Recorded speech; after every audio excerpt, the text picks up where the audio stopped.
నమస్తే. నేను doctor Raghavendra Babu, chief liver transplant surgeon, star hospitals, Hyderabad. ఈరోజు మనము వరల్డ్ లివర్ డే జరుపుకుంటున్నాము. వరల్డ్ లివర్ డే అంటే ఏంటి? లివర్ డే అంటే ఏంటి? లివర్ గురించి, లివర్ ఒక ముఖ్యమైన అవయవం, మన శరీరంలో ముఖ్యమైన ఆర్గాన్. లివర్ గురించి ఒక అవగాహన కోసం ఈరోజు లివర్ డే మనం అబ్జర్వ్ చేస్తున్నాం. లివర్ వ్యాధులు ఎలా ఉంటాయి? చాలాసార్లు లివర్ వ్యాధులు దీర్ఘకాలిక వ్యాధులైనా సరే, ఉన్నపలంగా లివర్ వ్యాధులైనా సరే, ప్రివెంటబుల్ డిసీజెస్ అన్నమాట. మనకు లివర్ వ్యాధులు ముఖ్యంగా మనం తెలుసుకోవాల్సింది ఆల్కహాల్ వల్ల వచ్చే లివర్ వ్యాధులు కానీ, హెపటైటిస్ బి వైరస్ వల్ల కానీ, హెపటైటిస్ సి వైరస్ వల్ల కానీ, లేదా ఉన్నపలంగా లివర్ వ్యాధులు వాటర్ కంటామినేషన్ వల్ల, హెపటైటిస్ ఏ వైరస్ కానీ, ఈ వైరస్ వల్ల కావచ్చు.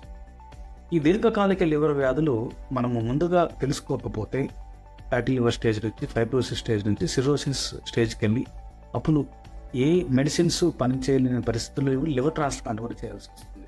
ముఖ్యంగా ఆల్కహాల్ గురించి మనం తెలుసుకోవాలి. మొదటి స్టేజ్ ఫ్యాటీ లివర్. అసలు ఆల్కహాల్ ఎంత తీసుకోవచ్చు, అసలు తీసుకోవచ్చా లేదా అనేది ముఖ్యమైన ప్రశ్న.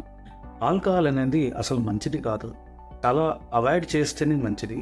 ఎంత తీసుకుంటే సేఫ్ అనేది సైంటిఫిక్గా ఖచ్చితంగా ఎవరు చెప్పలేరు. ఎవరికి ఆల్కహాల్ సరిపోతుంది, ఎవరికి సరిపోదు, ఎంత తీసుకుంటే ఆల్కహాల్ రిలేటెడ్ లివర్ ప్రాబ్లమ్స్ వస్తాయనేది ఎవరు చెప్పలేని విషయం. ఎందుకంటే ఇక్కడ మల్టీ ఫ్యాక్టోరియల్ ఉంటుంది. ఆల్కహాల్తో పాటు వారి మిగతా ప్రాబ్లమ్స్తో కూడా తోడై లివర్ ప్రాబ్లమ్స్ వస్తాయన్నమాట.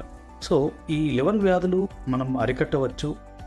ఫ్రీక్వెంట్గా అల్ట్రాసౌండ్స్ చేసుకోవడము, liver function test, blood test చేసుకోవడము, హైబ్రో స్కాన్ వల్ల ముందు స్టేజెస్లోనే మనము పసిగట్టి మనం తగిన చర్యలు తీసుకొని ఏదైతే కారణం ఉందో దాన్ని అవాయిడ్ చేసుకొని, లేదా హెపటైటిస్ బి వ్యాక్సిన్ తీసుకోవడం, హెపటైటిస్ బి వైరస్ రిలేటెడ్కి యాంటీవైరల్స్ వాడటము, డాక్టర్ సలహాలు పాటించడం వల్ల మంచి డైట్, వెజిటబుల్స్, ఫ్రూట్స్, డైట్తో కూడా మనము ఆ లివర్ వ్యాధుల్ని అరికట్టవచ్చు.